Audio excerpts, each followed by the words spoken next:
თუ გაგისინჯებთ თინუსის სტეიკი მდოგვის соусით.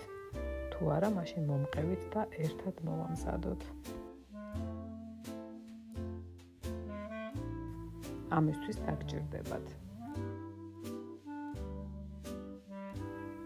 1 სუფრის კოვზი მაიონეზი, 1 სუფრის კოვზი მდოგვი, გახახილი ცედრა, ნახევარი ლიმონის წვენი, 1 სუფრის კოვზი სოიოს соуსი, 1 სუფრის კოვზი თაფლი, თაღერღილი წიწაკა, შავი პილპილი, მარილი გემოვნებით. დავაბლენდეროთ იქამდე, სანამ არ მივიღებთ ოდნავ ბლანტ соуს. გახურებულ ტაფაზე დავაგდოთ გაჭრილი 1 კვილი ნიორი და დავაწყოთ თინუსის სტეიკი.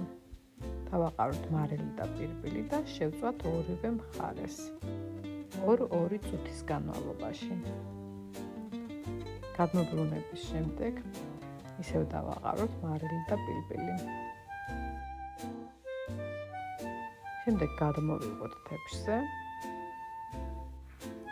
მოვასხათ соуსი და გემრიელად მივირთვათ. თუ მოგეწონათ ვიდეო რეცეპტი, გამოიწერეთ, მოიწონეთ და მიკომენტარით. ვერც თქვენს გამოხმაურებებს.